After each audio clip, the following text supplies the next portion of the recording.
Welcome back, ladies and gentlemen. Thank you so much for your presence back here this afternoon. We hope you enjoyed lunch and, of course, a good conversation. There was so much to take back in the first half of today, but it's time now for us to step forward into another topic, another discussion that's going to unfold on stage. Our next session is Planning for a Better Earth, and it is rightly said that every generation has the responsibility to leave the planet a better place than the one we inherited. With ESG moving center stage, responsible corporate citizenship is beginning to manifest itself. Ladies and gentlemen, in traveling on this path are the financial aspects of doing business, getting adequate attention, or are stakeholder interests being sacrificed in the process of trying to look good? Welcoming on the stage our panelists, ladies and gentlemen, join me in doing the honors. We welcome our first panelist, Mr. Chandru Badrinarayanan. Welcome, sir. A loud round of applause as we welcome on the stage Mr. Chandru Badrinarayanan is the Chief Operating Officer of Blue Sky Analytics, a new age climate technology firm converting satellite data into actionable climate data sets. He has over 35 years of experience across sustainability, ESG, climate change, investments, risk management, credit ratings, and banking. He was previously managing partner at eCube Investment Advisors, Country Head India, an ESG research leader at MSCI, and a senior director at CRISIL. He is also a member of the Global Policy and Reference Group of UNPRI. Ladies and gentlemen, our first panelist right here with us on stage. Good afternoon, sir, Mr. Chandru Badrinarayanan. Joining us next is our panelist, Mr. Govind Sankaranarayanan. Welcome, sir. Thank you for joining us. A loud round of applause as he joins us on stage. Is presently co-founder and chief operating officer of Ecofy, a pioneering climate finance NBFC. He was for 27 years with the Tata Group and led teams in India, UK, US, and Canada. For much of the past decade, he was the group COO and CFO at Tata Capital and helped to considerably scale up the business. He was also the global CFO of Tata Communications, a New York Stock Exchange listed company.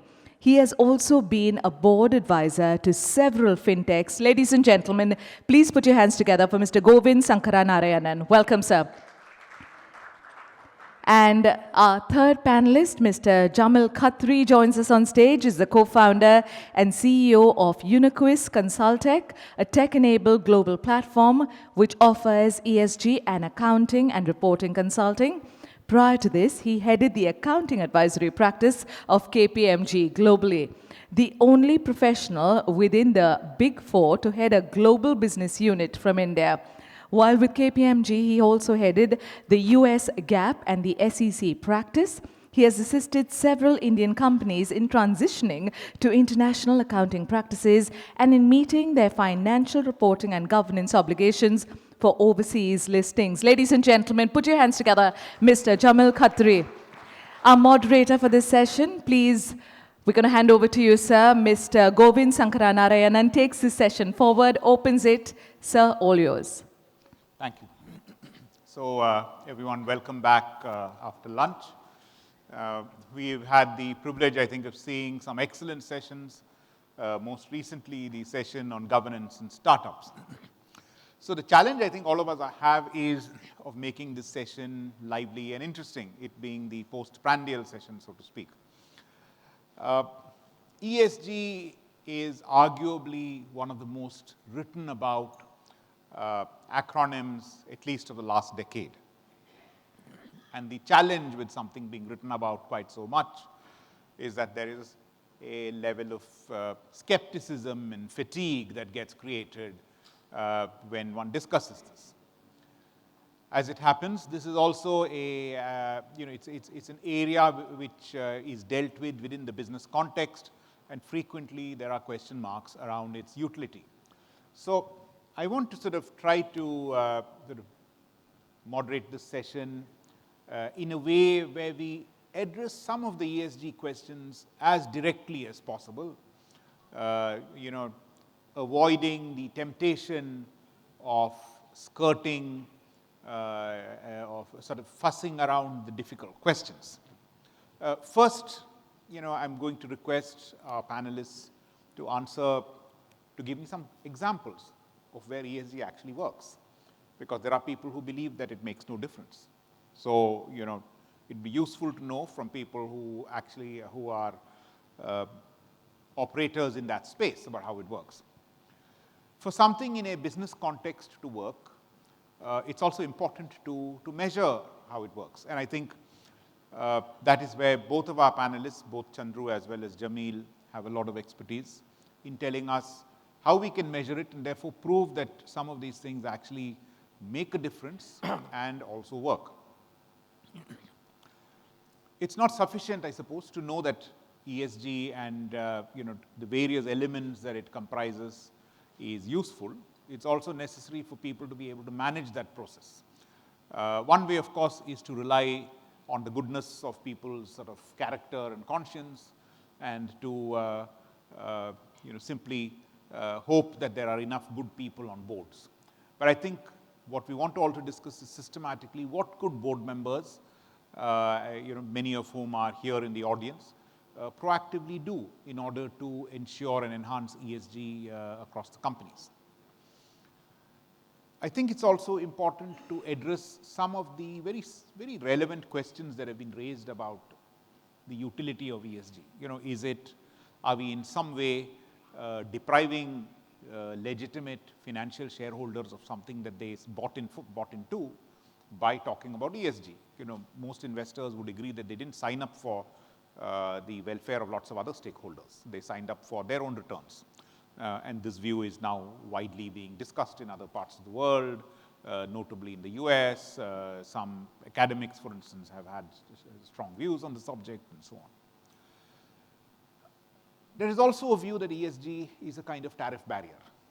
I mean, even the Indian government has sort of been hinting darkly at it on occasion by suggesting that, look, if you have a cross-border mechanism, I have a carbon tax, and things like that. So I'd like us to also be able to discuss some of this and see whether while companies are addressing some of these emission-related issues, is it widespread enough to address a tariff kind of situation? In particular, nearly 2/3 of all emissions, which is an important part of the E part of ESG, takes place in the SME space, and our Indian SMEs geared up for it. And of course, finally, once we go through all of this, we hope that we can come with some conclusions which has led to everyone being a little more informed than they were before the session. So, Jamil, you've been in KPMG, a very distinguished auditor for most of your career, and now, of course, with Unicus, you are advising people on ESG. Some people believe in it, so some of the larger groups, I think now it's well entrenched.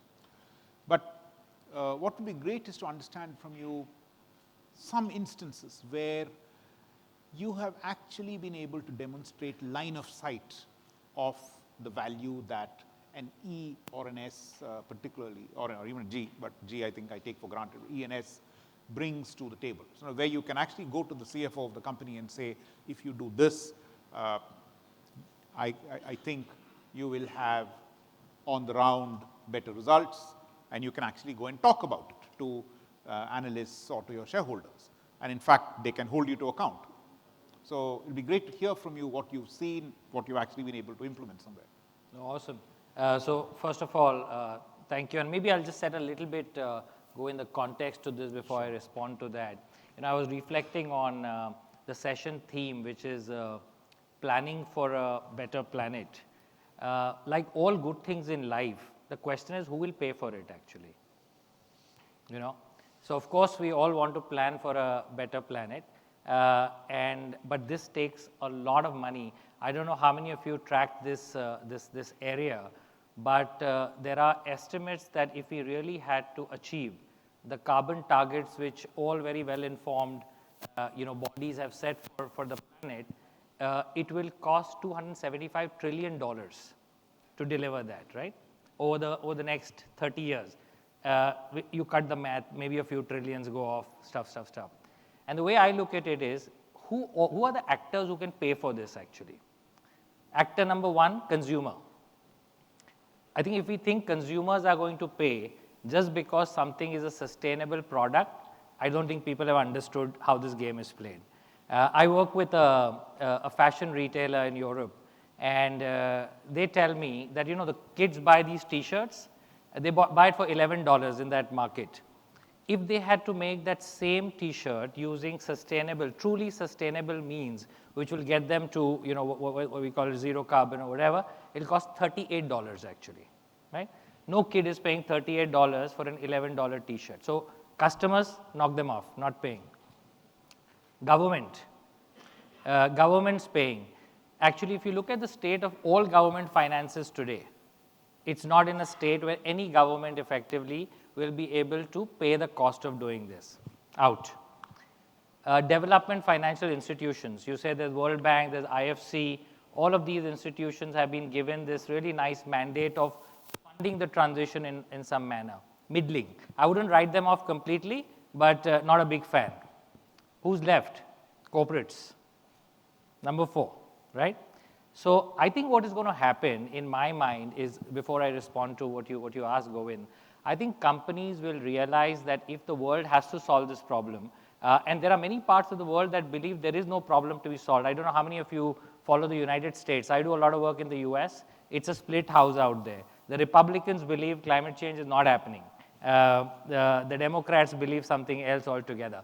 So the limited point I'm making is that I think if we have to genuinely deliver on this, whether by a choice or whether by regulation, companies will have to deliver on this. So that's the first thing I think I would like the group to reflect on. Happy to be challenged. If there's a 5th person, keep God out of this, but that's not happening. But out of these 4, we have to pick one who will pay for it.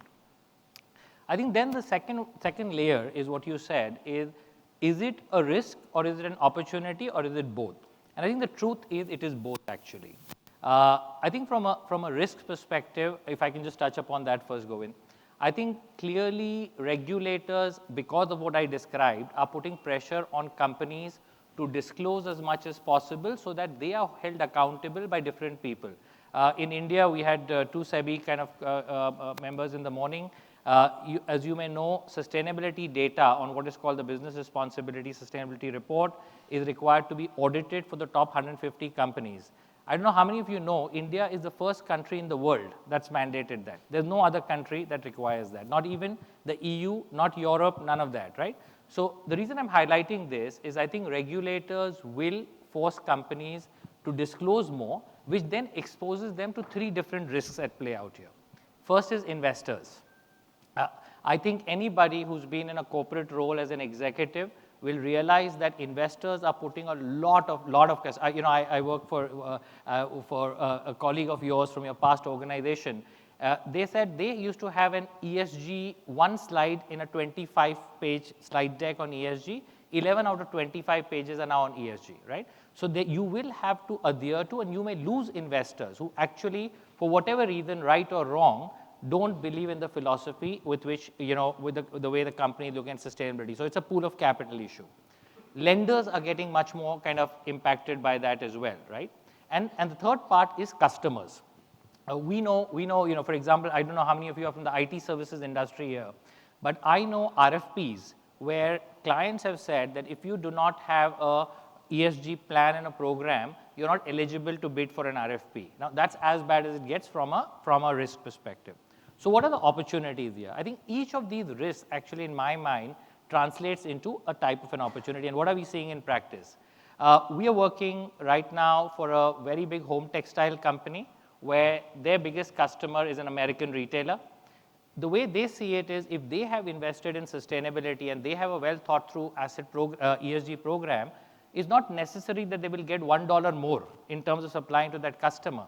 But when that customer, when that retailer looks at the supply chain, to look at the emissions and look at which are those kind of vendors and partners who have best-in-class ESG, they will gain from that. And in fact, that's what has happened. Their asset utilization has improved because many other kind of partners in the supply chain don't have an ESG program or a sustainability program which is in line with what this company may have. So that's something that I think a lot of companies are looking at, that how do you get an advantage in the supply chain? It all depends on who your customers are. You know, we are in discussions with a South-based a contract manufacturer for a European automobile company, same consideration. How do we make ourselves more relevant to the supply chain? I think the other area from an opportunity perspective that we see is genuinely if you have a well thought through path, you'll realize that there are enough energy efficiency opportunities. Renewable today is not just about sustainability, and Govind, you know this. Renewable is as much about operational and energy efficiency. So how do you really have decarbonization programs that help in cost reduction, help in operational efficiency? We're seeing a lot of that. We're seeing a lot of companies through this journey adopt low carbon technologies actually. And that's again something you could innovate, you could kind of improve upon that. And finally, I think green finance. There are enough pools of capital available for people to have programs which effectively help you, work in the power sector where somebody has got financing for dismantling an old power plant before the useful life, effectively funded by a development agency, which then helps them to move to a more renewable source of power, which has its own kind of benefits, right, from a generation perspective. So I think there are many examples here, but I would actually step back for every company to really say, what are the risks and opportunities for our business? What is material to us? And then what do we do to play that to our strength, actually? So, and would love to kind of build on that, but yeah. So I think, Jamil, that's extremely helpful. It's good. I think you have articulated some very good points. I agree with you fully that if you sort of go directly to customers and ask them to pay more for a T-shirt and so on, this is unlikely to happen. Correct. But what we are seeing, for instance, and in Ecofy, which is an Indian government-funded climate financial institution, which I currently lead, we do see two things. One is there is clearly a mindset change among millennials.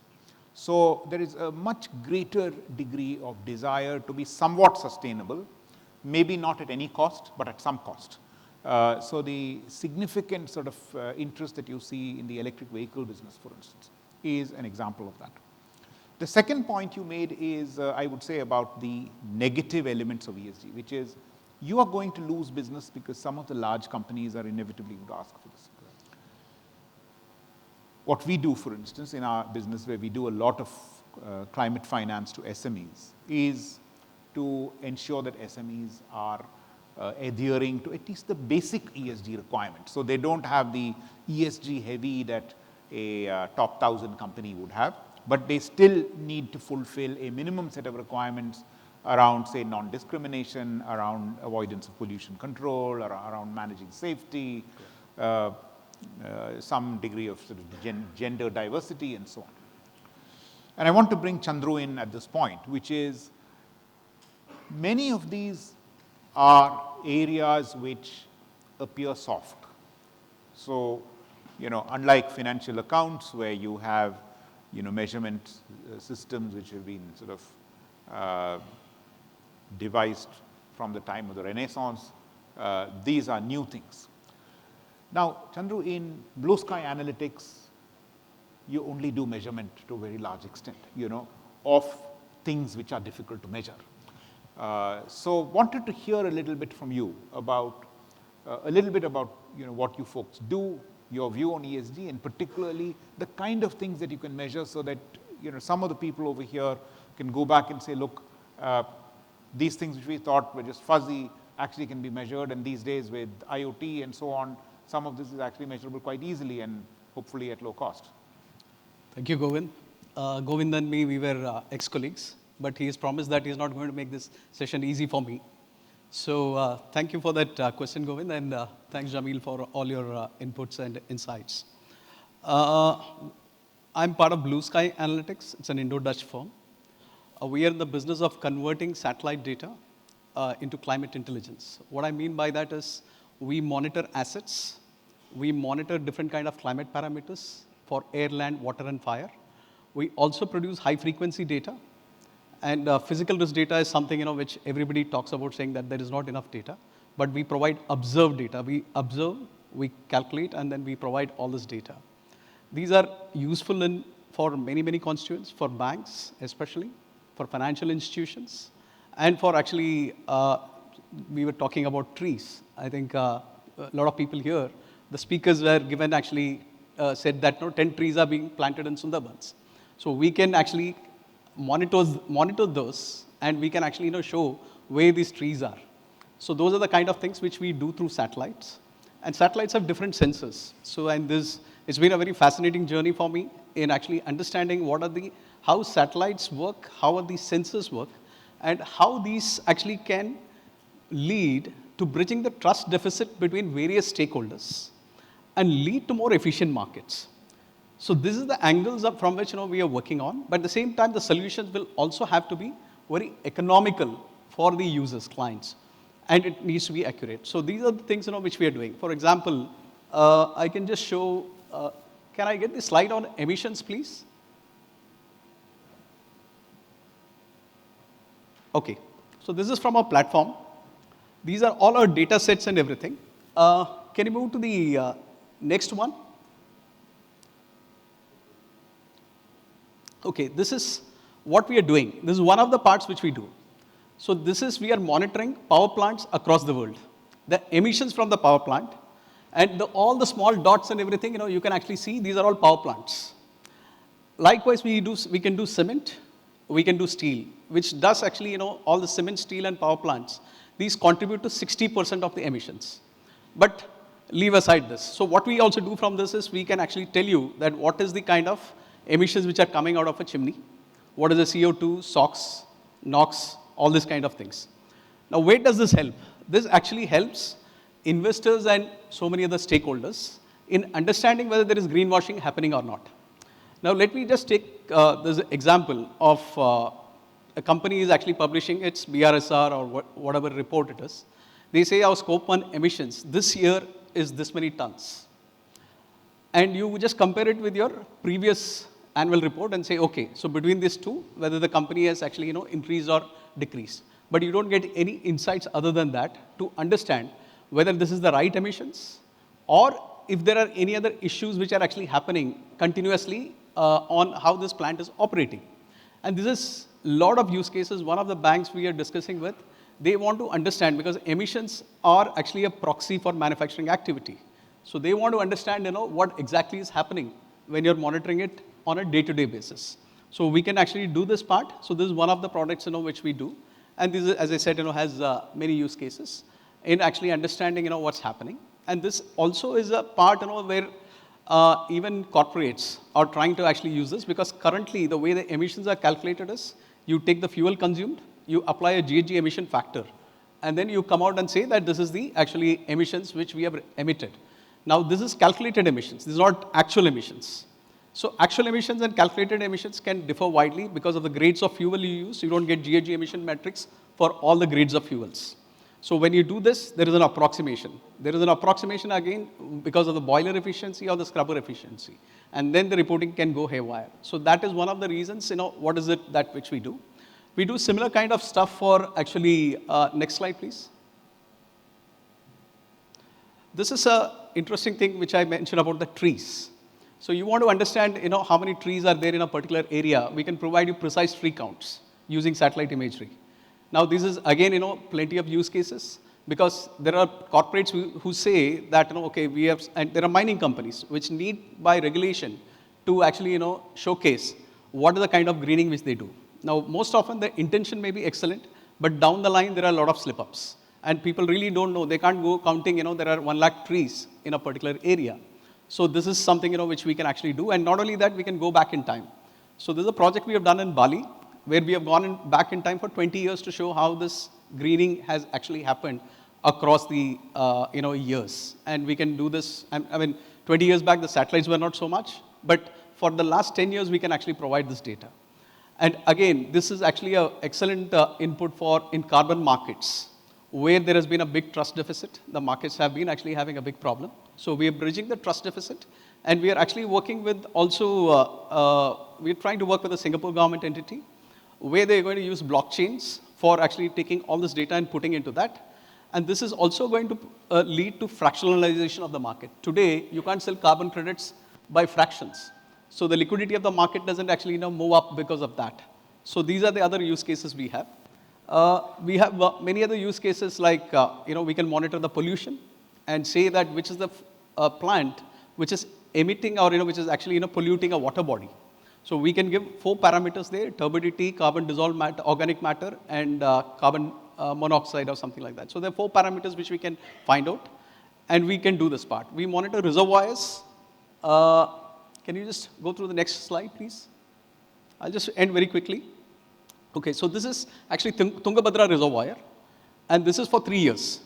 This gives a lot of data about, actually what's happening in that water body there. We do this for actually across the world. And whether it's a lake or whether it's a reservoir, we can actually continuously, provide this data. Many use cases to see for the reservoir or for the hydropower generator itself. But banks are also now trying to see what could be the credit stress in that vicinity if there is an actually water scarcity like this. Likewise, we are doing for real estate. We are actually able to measure the floor space, the height. We are able to do for roads and tell you how many potholes are there in a road and whether it can have a flood risk and everything. So many use cases like that. Good. So I think, Chandru, that is, sorry, go ahead. Yeah, go ahead, Jamil. Yeah, I think I want to just I want to step back a little bit here. This is just one part of the data problem, actually. I think the bigger issue, which I think companies and board members here might want to think about, is that if you look at the information on sustainability, on ESG that companies are putting out, is the rigor on that data the same as you would put in your financial data, actually? Yeah, I think that's the big question, honestly. Yeah, just to share an example, I was with a fuel cell technology company in the Bay Area, where the product itself is green, and they've been putting out a lot of disclosure over time. And the chairman of the audit committee, many of you folks may be, called the chief internal auditor and said, "What work has internal audit done on all of this information we're putting out?" She said, "Nothing." Because that is sustainability department's problem, actually. Finance is different, CFO is different, controller is different. And I think the broader question really is that what is the integrity and rigor on data that is going into all of our ESG and sustainability reporting? These are tools, there are many tools, right? But I think the important part, actually I would leave for the group is, if you're involved with a company, whether as a preparer, as a management, or as this thing, how do you get comfort on data integrity is something that I just wanted to highlight. So I think, Jamil, the challenge here is the following.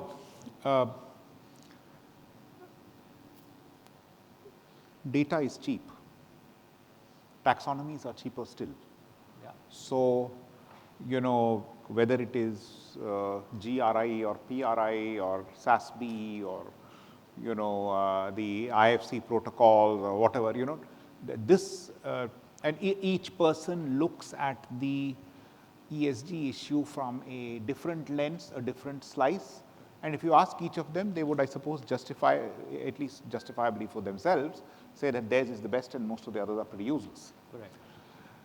This is not very helpful for boards of directors. So if you are sitting on a board and you kind of just about understand the business, and then you have to, you have the necessary responsibilities of signing off on the accounts and so on, you need someone to dumb the stuff down for you.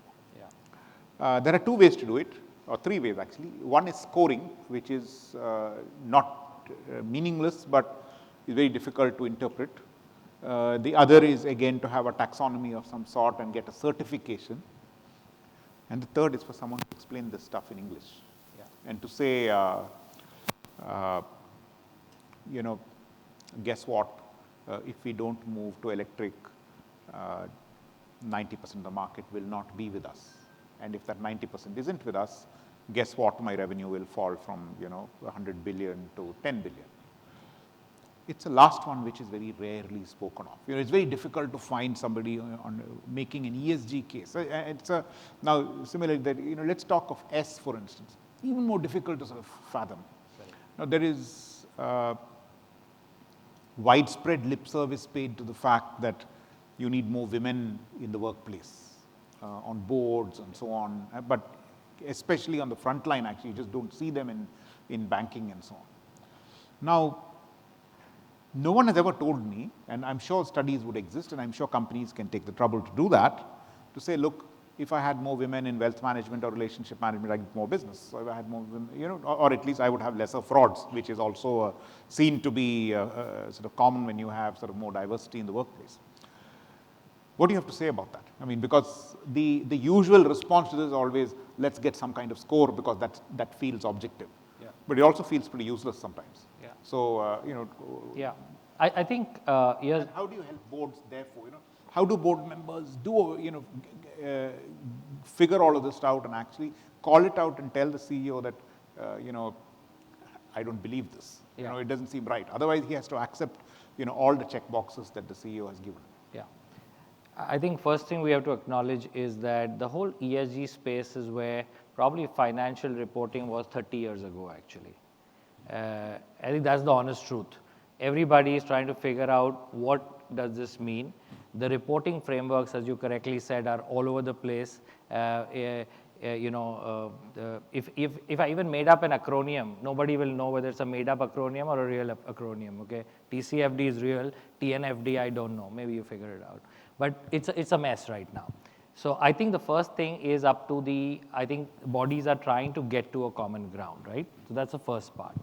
I think where ratings help, in my mind, is it help to just put together an understanding of what are the different components which go into assessment of what is a sustainable company. Now, you may agree or you may disagree. You know, I work with a port operator, and there's a rating called DJSI, the Dow Jones Sustainability Index, for those of you who know, and there's another rating called MSCI, your former organization. This company is scoring beautifully on DJSI. They're pathetic on MSCI, actually. So for the first kind of few weeks, there was all angst on why are we bad on MSCI. Everybody's blaming everybody. And the truth of the matter is, MSCI, and please do correct me, this is what my team told me, so I could be half wrong here. But MSCI has a particular focus on safety incidents, fatality, etc. Remember, they're a port operator. Stuff happens, right?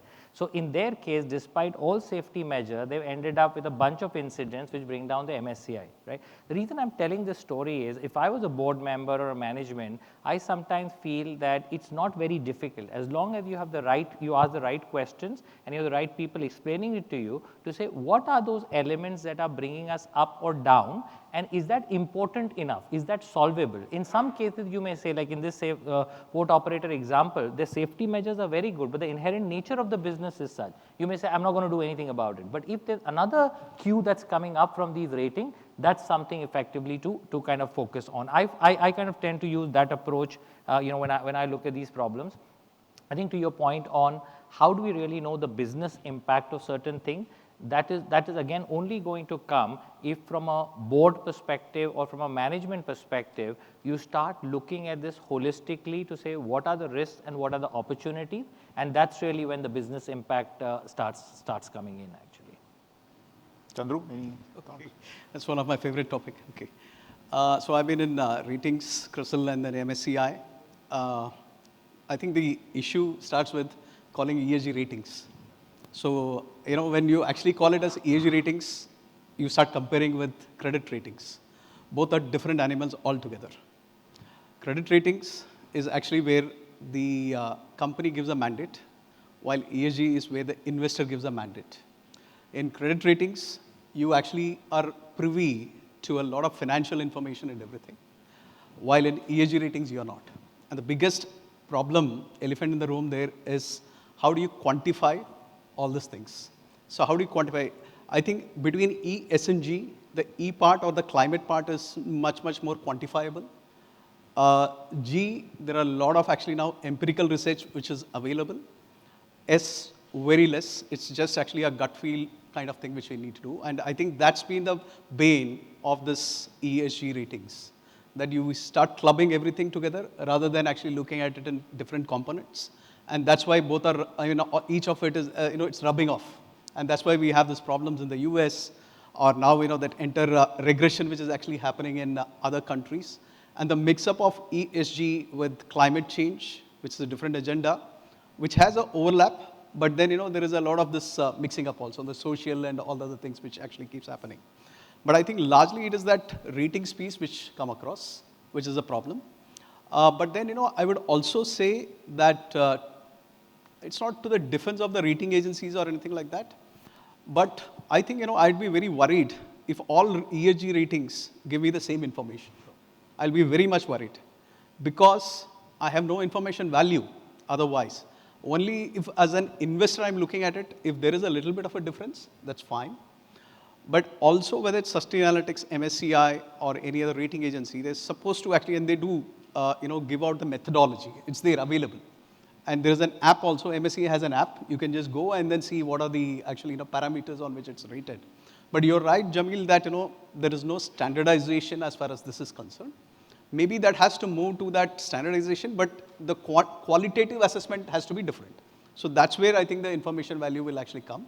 But I think the other problem is the access to information by this rating agency. So when I was in MSCI, when we started doing actually ESG at that point in time, and Mr. Damodaran in the morning said that governance at that point in time, people said it's not going to work and everything. I used to hear the same thing about ETFs and ESG. Nobody's going to care about it. But then what happened is we started the ratings of around 100 companies, the top 100 companies. This information went to sovereign wealth funds and pension funds, who then actually started asking questions to not either the companies directly or through the funds. And probably Bala here should also know that how this actually happened through the times. And then what used to happen is I used to get very angry calls from corporates saying that why you're actually having this one, there's a problem, we are not supposed to be on this rating. Then we went back, we said that, we have asked for such information, it has not come to the rating agency. So there is a gap. And plus, if you put it up in the public domain, we'll pick it up. So those are the issues which has happened. But I think over the period, the importance of ESG has actually started moving up and there are more focus from the boards on this part. Sorry, may I just make one point? I think the last point that was made about the number of cases where we realize that executives in a company don't know what rating agencies are doing. So only when there is a bad rating that comes out, people are running around trying to fix it. So one just a simple suggestion is that if you are a covered company, just keep an eye out that at least enough public information is being put out, not wrong information. And in many cases, it is because companies have not put out information and therefore rating agencies such as MSCI might just be taking what is out there and making a rating assessment. We have realized, like I said, in a very short period of time after you realize it, you put out information and then automatically you see the impact of that. But you may want to kind of do that a little bit more proactively. I just want to highlight that. Sure. I think on we've spoken so far about the challenges of, let's say, getting a universality across ratings, as well as, how sort of boards can make sense of some of these things. I want to shift slightly to focus on opportunities and to get a sense of what we can do over here. You made the point, Jamil, that some large number, 275 million sort of a trillion is so staggeringly large that, it's difficult to believe, but that is needed. I have a counterpoint. I feel that if climate was the new digital, we would solve this problem very fast. Because the problem as I see it is, there is inadequate evidence or it is inadequate conviction that people will make money through the green transition. If people saw that, we had Nikhil of Zerodha in the morning, there is notwithstanding the, so-called funding winter and all, fundamentally there remains a lot of belief in tech. If we had the same belief in climate, then I think, many of these issues would be solved. Now, the green transition is frequently associated, and a lot of the conversation is around essentially renewable and so on. But if you take it industry by industry, you have new opportunities that come in. So if you look at vehicles, for instance, there is the entire charging station industry that is going to get created.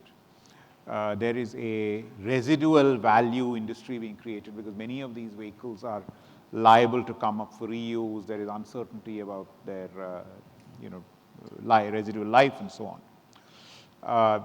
In the case of rooftop solar, for instance, there are second uses for rooftops after a certain number of years. There is almost certainly going to be a battery recycling and reuse industry. So the transition involves all of these. I mean, energy efficiency, of course, has been fairly largely written about, so I think people kind of get that. How much of this kind of discussion do you see in the companies that you deal with?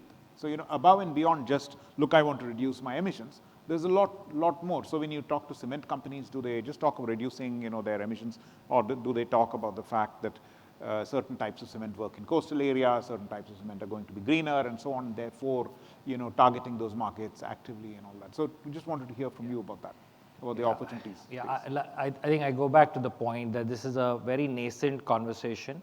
I think it always first starts with the risk, right? And that's really where that starts. But I think increasingly people are talking about some of the nuances, and I'll break them into three, four parts. I think we are seeing enough people now question product mix actually. There are, I won't name this client of ours, but a power company that actually started on a journey realizing that renewable is going to be a very important part of the portfolio mix. They've got to 38% of their portfolio being renewable as a generator, as a developer. And then another company in the same space we know where 4% is renewable. Now, who will end up better in the long run? I think we are all clear. The question is, one saw it as an energy transition opportunity, the other did not. So that's one type of stuff in terms of product mix. I think the other thing that I don't know how many kind of participants are aware, maybe show of hands here. So CBAM, who knows CBAM? 1 out of 81 people, good score. So I think this is really where we are kind of, we really need to play the CBAM, very simply without boring you with this, is an EU regulation which effectively will start asking for carbon offsets to import steel, cement, aluminium and fertilizers into the EU from January 1, 2026, right? Now there are two ways to play this. One is to say, oh, we are going to be impacted by CBAM and therefore, we are kind of this thing. But we already have conversations with companies which are saying, can we set up alternate manufacturing facilities which are more low carbon intensive? Think renewable, think other kind of low carbon technologies, so that when the regulation comes, we gain a competitive advantage over other exporters into the EU who may effectively have that offset cost while we don't, right? So I think the product mix discussion is coming into right now nascent. I think an entirely new industry that are playing out. You mentioned EV charging infrastructure, big lubricant company. Everybody thought lubricants dead industry, right? So everybody started questioning, when the world moves to EV, what will this listed lubricant company be worth? But they've started this journey into the EV charging infrastructure in a fast manner because they know that's really the opportunity that comes from their business. I think each one of you, your business would not have existed if it was not for the focus on climate change. So I think data services, data verification services, or financing. So I think the opportunities are immense. The question really is, what does a company kind of do? I want to come at a country level towards the end, but I'll leave that towards the end. But that's really the way I see this whole story. I know. Okay. Now, see, opportunity, I mean, I agree there are risks and opportunities for companies. And I'd like to just take up on that $275 trillion, this one. On the other side, we have actually, there are studies which say that in under 50 years, $1 billion people are going to die. So what is it that we need to actually then do for this? So there is an existential threat, and definitely I think there is also money which needs to be done to actually see that the temperatures do not rise beyond 1.5 degrees centigrade, which is the Paris Climate Accord. And if we do that, we are already actually seeing the effects of all these things which are happening. And many of the syndromes are like that boiling frog syndrome. So it's just happening little by little. We don't just realize it, and then suddenly we get hit by that. So these are the kind of things, conundrums which are there. Now, if you take a corporate, I think there is an internal risk, which is an operational risk for actually, as far as climate is concerned. If you're not having enough water, you can't exist, you can't operate. Your cost goes up. If the heat goes up, your AC bills, the cooling bills actually start moving up. So emissions are a big problem. Health of workers and staff is a big issue. We're seeing that in many places actually happening, and not just for manufacturing, even for services industries. And then you have the external environment. The investors perspective of your company, which is important because investors are looking at it, saying that if there's going to be a water risk to this company, or if it is in a coastal area and there's an erosion, you're going to have a problem for these kind of things. You have regulators actually breathing down your neck. Lenders. In the morning, the deputy governor actually spoke about climate risk for actually banks. Banks are getting affected because their assets are also actually exposed. It's not just from an equity investor point, even from a lender's point, this is actually very, very important. So there is a lot of focus from the outside, and then you have the transition risk. So which is do with policy, consumer, technology risk and everything, and which is where we have seen automobile industry actually moving on. So these are the risks, but there are also opportunities. Last year I was called to actually speak upon this with a 50-year time frame between immediate and the future by one of the largest funds across the world. And I had to actually put on my thinking hat and look at a very, very wide spectrum and look at it, what are the opportunities which are there today and maybe in the next 20, 30, 40 years. So when we look at that, there are plenty of studies which shows that the tropics, you can't actually live in the tropics in the next 50 years. It's going to be extremely difficult for people to live in the tropics. So what will happen to humans? So one is you might still have 1 billion people dying, but we still have 7 billion. Where will all these people go from the tropics? So the answers are Antarctic. So it might look a little bit fantastic today to say that people will actually move to the Antarctic. They can't move to the Arctic because Russia is there. But still the Arctic pole is opening up. And if you look at how the Arctic is actually playing into geopolitics, it's really, really very interesting. Because as the Arctic warms, the shipping lines are opening up. As the shipping lines open up, there's more commerce flowing there. And traditionally, wherever actually shipping lines have been moving, that is where a lot of business actually starts taking place. So there is a issue about what happens in the next 50 years, but also on the I say 4 pillars of this challenge. One is energy security, food security, land security, and water security. So when you look at these points, there are again many, many opportunities on the energy side. We are talking about only about renewables, and these are actually like solar and wind and everything.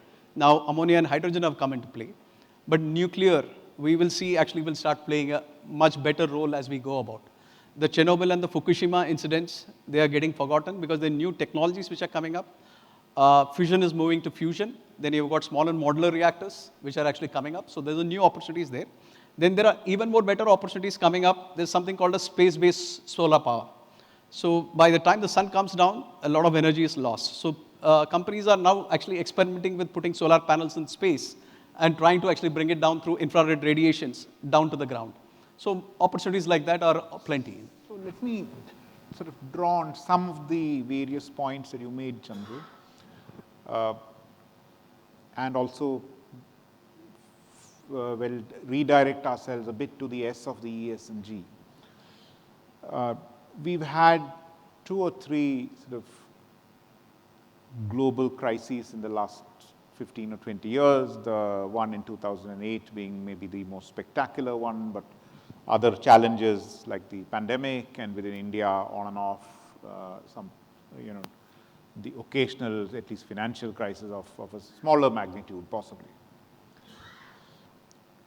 We live in a country which by all yardsticks is not rich, needs quite a lot of development, has a serious employment problem which appears almost intractable now, and you have a lot of social challenges. So you have, for some reason, the women's participation rate in the workforce is sort of plateaued out. You have data privacy related sort of question marks, and you have the sort of, I won't say threat, but the challenge of AI which hovering over you.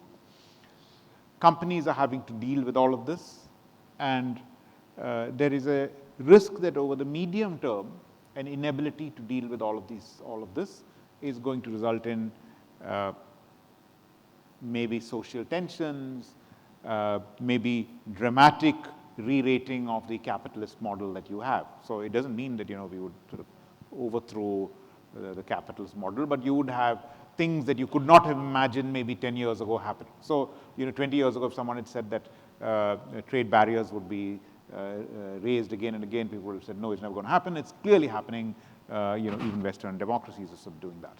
So given this background, what do you feel, Jamil, that, and Chandru, that how do you think regulators should react? And I just add one more sentence here. In the previous session, there was a very important question about the long and the short term. The fact that capital is very short-term focused. Some of it is mandated. In fact, even pension funds are supposed to be long-term, actually go and tell LPs, especially in the public markets, that look, you need to be able to exit investments within like 90 days and so on. And in the private markets, of course, you have slightly longer sort of tenors, but it's never more than 7 to 9 years and so on. And change that is, and social change that we speak of, and the S part that many large companies will deal with, is not going to sort of pay off within 3 or 5 years. So how would you, what do you think you would advise, let's say, to a regulator to be able to bring about some change? Wow, that's a tough one. What do I tell a regulator? But You're no. You're very smart, so that's why I asked you about that. No. So we heard that in the morning. Sid Pai already said that, so I'm not repeating that. But no, look, I'll break this up into two, 3 parts. I think first of all, on some of the matters on social, I think it's about as the focus on ESG happens, one of the fallouts, I believe, is going to be people can't ignore the S factor. Now, whether they do it for whatever reasons they might be, they will realize that, so I with this company I will not name, and we were talking about energy, they're doing an IPO, and suddenly somebody within the company itself said, look, we do so much for our delivery partners, we do so much, does that count, right? And we said, of course it counts. And then they said, but why are we not focusing on it? Why are we not doing more, right? So in my mind, as if companies start focusing on ESG holistically, I'm hoping that the S will start getting that attention. Many companies already are doing a lot of things, and then it'll kind of, just maybe create that momentum for others to do as well. So that's one part of it. I'll tell you, I think there is an interesting opportunity for India as which is not regulator, but actually more government. I go back to the birth of the IT services industry. 30 years ago, when, or a bit more, when the government gave incentives in the form of tax holidays, etc., to the IT industry, honestly, I think that gave a big fillip, amongst other things, for the growth of the outsourcing industry in India. I personally believe that there's a similar opportunity on ESG type outsourcing and developing India as an ESG center of excellence. How that happens, because we have human capital, right? So one element really is how do we do a COE approach in different areas of the transition that might be at play. That's one thing to think about, what incentives are possible, should be given. The second thing, and I've said this in many kind of discussions, is just like the information technology revolution, the digital revolution saw a lot of focus and investments. I think material science is going to see an amazing amount of investment going forward. So by whatever name you call it alternative materials, you call it climate tech, could we use our human capital to develop an ecosystem around that as a country? We have all the enablers. We have the government. We know that when the government wanted to create a world-class tech stack, whether it is payments, and people spoke about it in the morning, we could. We have systems which are better than the rest of the world. Could we duplicate part of it in other parts of the transition economy? Definitely something worth this thing. One of the things I highlight is that South Korea has 6,600 low carbon technology patents, and that's because they have started harnessing their human capital towards low carbon technologies, which they believe is the future. So I think it all boils down to different types of opportunities. Some of it will come through company level R&D, but a lot of it potentially, go into your question, could come through a very strong government and regulatory ecosystem, and that's the conversation I would like to hear more. I'm not hearing enough of it, but those are just thoughts I thought may be useful. Chandru, any thoughts from your side? Yeah, I think your question was on the regulators, right? Well, yeah, my question was... Renuka has answered that question. Okay. Yeah. No, I think as far as the social stock exchange, see, there are 2 elements, I would say. One is how do you actually then look at ESG within this, the S part within the ESG framework. And I think, things like the BRSR or SFDR and these kind of things are actually dealing with that. And I think, India has set a good example as far as the social stock exchange is concerned, which I think can be a concept which can be exported to actually other countries. So that's definitely there. But looking at S as a business opportunity also, I think a lot of us would have seen that recent Economist article as saying that how countries are aging much faster now. I think there is a bundle of opportunities there, which are business opportunities, and these are not like doing a charity or anything like that. And I would also actually not look at the S part only as a charity. It's not just CSR. There is good business opportunities there, and people should definitely. And I know that people are latching onto it, right from old age care and so many other things which are actually happening in that perspective. Open up for questions, Govind? Yeah, so I think, both Chandru and Jamil, I think it's great that we are getting, at least from the two of you, some sense of consensus. If the government gives a zero tax holiday, Unicus is the new TCS. Yeah, indeed. Yeah, No, so, Unicus will be the next TCS without incentive. Without the tax, okay, of course. I think, at least we are able to agree that there are many sources of data that are now available, and people just need to sort of hunt for it. Ratings are not entirely useless. They provide a framework which boards should ideally try to use. And of course, the government can do everything that within its power, I think, to bring India and Indian companies to the forefront of ESG, and indeed to become a kind of a powerhouse in the analytics and the assessment that is needed for this particular transition. So, I thought, given that we've sort of asked, between the three of us, spoken for more than 50 minutes, we would sort of throw this open to the audience and sort of take any questions you might have on this. And just please do introduce yourself, and then, if you want the question addressed by any particular individual, please do tell. Thank you. Yeah, my name is Umakant. I'm an academic who studies corporate governance. I have two questions, so either of you can answer. So my first question is, in the lot of global ESG discussion is also including anti-ESG, for example, in the US. So I don't know if that momentum is likely to percolate into India at some point of time, or how you visualize that, because already in 2023, a lot of investors have voted less on ESG matters in the places like the US. So how do you see that as number one? And the second thing is, there's a lot of discussion globally on whether E, S, and G, because there was a lot of discussion with E, S, and G, should they be disaggregated? Because the fact that they're lumped together may be one of the reasons for a lot of the problems. So would you be in favor of disaggregating it so that you can address some of the issues, or is it still possible to lump them together and deal with them? I'll take the first one, if you don't mind. And you can maybe. Go ahead. I think, look, like everything, this will go through cycles. As you correctly said, in the US, as some of you may know, there are states which have said that if ESG is a factor in your voting, they don't like it, they believe that's discrimination. We're seeing a lot of that, which is why the US is a very late starter in the whole journey, right? Now, I think one thing, however, is coming out. We're doing a lot of work with American companies, and when I look at that work we are doing, actually none of it is because they believe in ESG. A lot of it is because they're suppliers to Europe, actually. Yeah? So I think the point is the world has become so interlinked that if one set of people believe in it or not, I think is not going to be relevant. It's like that ecosystem that will develop over time, but it will go through its ups and downs. So I agree with that. Whether it will percolate into India, I don't know. Because the way I always see it is, as long as you use it, India used renewable beautifully, if you ask me, actually. I was with this investment banker in the US who's a Republican, and he very provocatively asked me, why are you guys supporting ESG in your country, right? And I said, what do you mean? He said, no, you are a developing country, you should oppose ESG. And I said, of course, we will do whatever the market wants us to do. And but when I highlighted to him that maybe that was one of the reasons, because we wanted energy dependency or whatever that might be, we started focusing on renewables and how we made progress on that. I think it's always looking at it from that perspective. That's the way I see it kind of happening. But on the rating split, maybe you want to comment. No, thank you. I just actually add on a little bit to what Jamil is saying.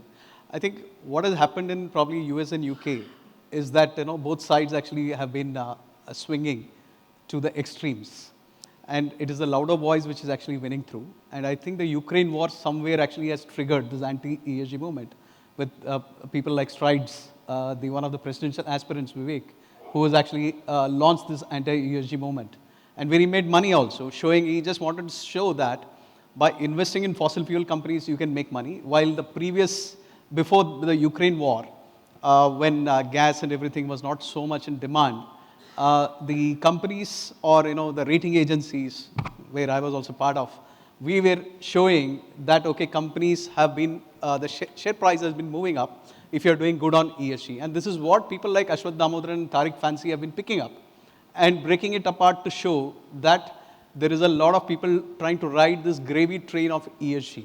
And that has actually played on a little bit to the Republican sentiments.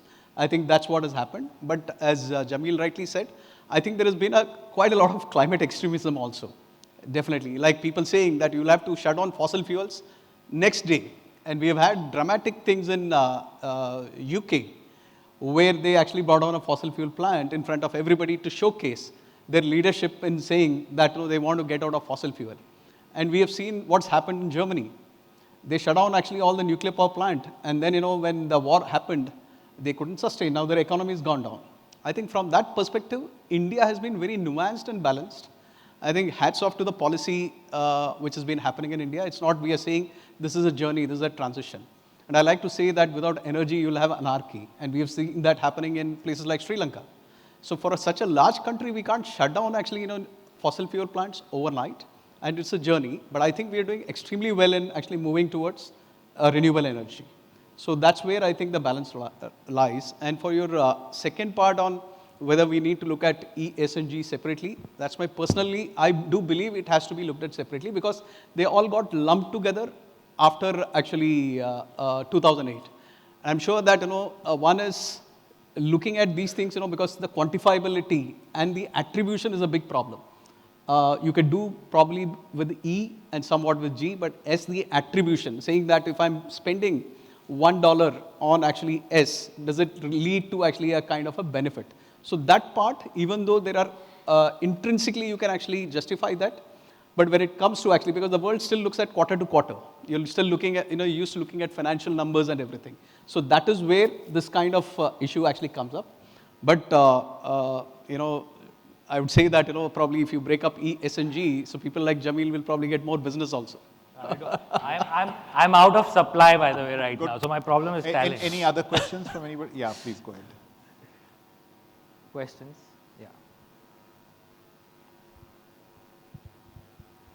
Yeah, good afternoon. Thank you for such a wonderful insight, particularly on CVAM and on how the credit rating You were the one person who knew. Good of you. Yeah. Yeah. So I could relate to a lot of these things. So I have two questions. One is on greenwashing.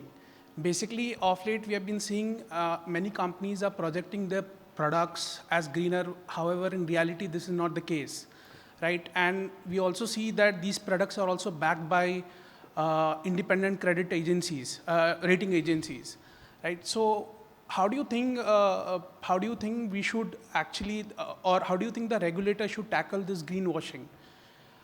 Because this is something which is sort of a misreporting, misrepresentation, particularly since the theme of this session is on corporate governance. So this is my first question. And the second question is on CVAM. With the CVAM being introduced, India has also decided to challenge it in WTO. That is one leg of it. But then there have been also recent reports that India would also introduce something very similar to CVAM, where goods which are coming from European Union, we would be taxing on the same. So I just wanted to pick your brains and your thoughts on the same. Wait, I'm mindful of time, so if you don't mind, I can take CVAM one. No, I'll take the first one. Actually, it's very easy. You may sit down. I think the truth of the matter is a lot of companies which call their products green, honestly, they were done by the marketing department. Okay, and this is very well reported in the H&M case. The jeans maker, they actually came up with a green product and stuff. It became a hot selling thing. And finally, somebody asked a question, can you explain how you categorize it this way? At the end of it, they realized it was a big kind of mishap. They did a recall, there's a class action suit, etc., etc. So I think this is a real problem. about products not going through due process before they're categorized as green product. And I go back to that point on data integrity, which I spoke about earlier for the other company. I think on CBAM, it was touched upon earlier. I think the risk really is we will get into another round of non-tariff barriers, right? And you alluded to this, Govind, earlier, that if we're not able to deal with this sensibly and nobody knows how this will kind of play out, you'll see a tit-for-tat response. So that can't be ruled out. Yeah. We have one I think question. we are running absolutely sort of out of time. So if there are no questions, I'd love to sort of thank Chandru and Jamil and, call the session to a close. Thank you, Govind. Thank you very much. Thank you. Thank you. Thanks. Thank you so much, gentlemen. As you continue to be with us on stage, we're going to request Mr. Damodaran to kindly join us. Leaving the planet a better place. Thank you very much, gentlemen, for shedding light on this very, very important topic. Appreciate it. Ladies and gentlemen, we've got the caricature that was made right now during this session for each one of our panelists. We'd like to thank Mr. Sankaranarayanan for moderating the session, ladies and gentlemen. Mr. Jamil Khatri and Mr. Badrinarayanan. And along with the caricature, we've got the special certificate that has the planting of 10 trees in the Sundarbans in the names of each one of our panelists. So that's just an apt takeaway from the session. Ladies and gentlemen, our panelists, leaving our planet a better place. Thank you.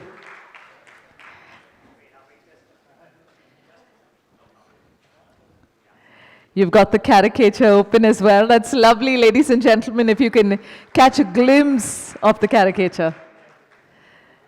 Thank you, Mr. Damodaran, as well. Ladies and gentlemen,